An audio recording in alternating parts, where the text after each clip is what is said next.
Hey guys, what's up? Got another review for you today. It's going to be The Thompsons. It came out in 2012 at the end of the year.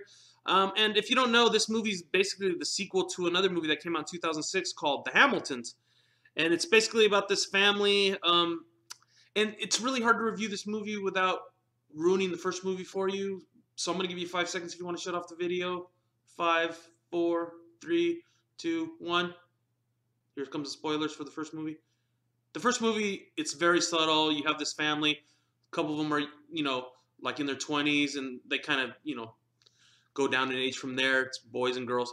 And the first movie is very subtle. They're acting all strange. They have all these weird relationships, kind of like Party of Five, that old show, without the parents around or anything. And at the end of the movie of the Hamiltons, you find out they're vampires. They're just real subtle vampires. They're not your, Count Dracula type vampires. This movie follows up after that movie, same actors and everything. This one's called The Thompsons. Of course, they're on the run, so they're always changing their name, which I thought that was a cool idea for a sequel. Just to have it called something different. And it's the same directors, I believe, the Butcher brothers that did both of them.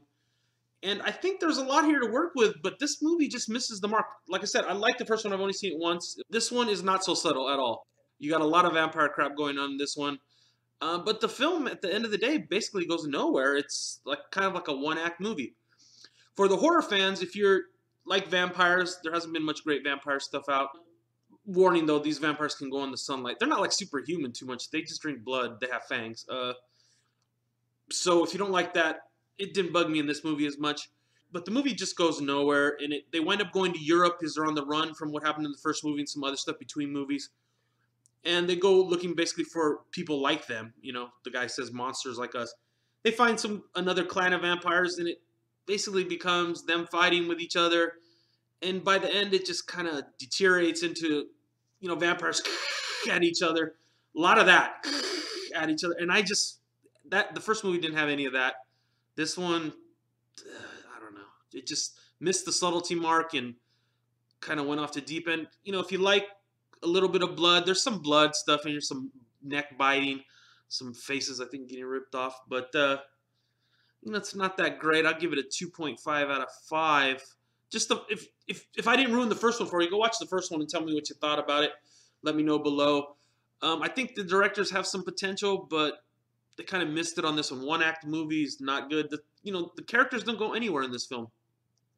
The only one you only focuses on one of the Thompsons and then one of the girls from the other clan, and it kind of gets it a little bit into the Twilight type territory.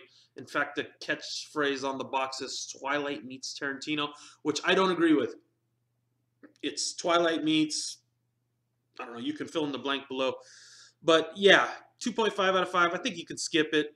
If you want to watch a better one, probably watch the first one, The Hamiltons. That's it. I really can't say much else. The acting's mediocre. It just goes nowhere. I mean, it's it's like a one-act movie. So that's what it felt like to me, at least. All right, guys. I'll see you soon with another review. Hopefully it's a better movie. See you soon. Bye.